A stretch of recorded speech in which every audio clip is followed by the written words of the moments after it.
یہ پنجاب کا وزیر اعلیٰ 6 مہینے پہلے اپنی مرضی کے مولویوں اور پیروں کو اس نے بلایا اور بلا کر کہا میں ان کے نام نہیں لیتا، قوم جن کو جوتے مار رہی ہے وہی ہے، جن کو سلطان الہند کی بارگاہ میں تھپڑ پڑ گیا، ہاں اپنے آپ کو شیخ الاسلام کہنے والا، تو میں نے کہا جن کی نگاہ سے 90 لاکھ لوگ کلمہ پڑے،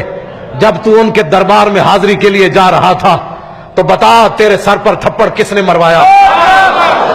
تیری دینی خدمات تو ادھر قبول ہو گئی، سلطان الہند بھی برداشت نہ کر سکے کہ ایسا ذلیل کمینہ اور ایسا بے غیرت کائنات کا جو ڈنگر ڈاکٹر کا بیٹا ہو اور سائیکل پر بیٹھ کر لا کالج پڑھانے جاتا تھا، حضور کے عشق کے نام لے لے کر اربوں روپے کمائے، اور جب حضور کی عزت کی باری آئی تو پھر انگریزوں کے ہاتھوں جا کر بک گیا اور وہاں کی نیشنلٹیاں لے کر بیٹھ گیا، تو سلطان الہند نے کہا ذلیل تو میری بارگاہ میں آ رہا ہے تو میری بارگاہ میں تواضع تیری ایسے ہوگی۔ یہ قوم یہ خود فیصلہ اللہ کی طرف سے ہو جائیں گے۔ تو یہ 6 مہینے پہلے یہ پنجاب کا وزیر اعلیٰ یہ اپنے مرضی کے مولوی اور پیر بلا کر جو ایک چائے کی پیالی پر بکنے والے تھے ان کو بلا کر اس نے کہا کہ اگر ممتاز قادری کو ہم نے پھانسی دے دی تو کیا قوم اس کو شہید تو نہیں کہے گی؟ یہ اس نے ان سے پوچھا، کہا کہ ان کو قوم شہید تو نہیں کہے گی اس شخص کو اگر ہم نے اس کو پھٹے چڑھا دیا؟ تو انہوں نے کہا کہ نہیں، یہ 4-5 مولوی ہیں صرف جو نام لیتے ہیں، ممتاز قادری کے ساتھ تو کوئی بھی نہیں کھڑا ہوا، قوم بھی ممتاز قادری کے ساتھ نہیں ہے، یہ 4-5 مولوی ہیں جو سستی شہرت کے لیے ممتاز قادری کا نام لیتے ہیں، اور تو قوم ہی کوئی نہیں کھڑی ان کے پاس، اس کو کون شہید کہے گا، اس کا تو جنازہ پڑھنے کے لیے کوئی نہیں آئے گا۔ یہ انہوں نے اس کو تسلی دی اور انہوں نے یقین دہانی کرائی اور قوم ان کے نام سامنے آ جائیں گے جنہوں نے وہاں جا کر باتیں کی، اور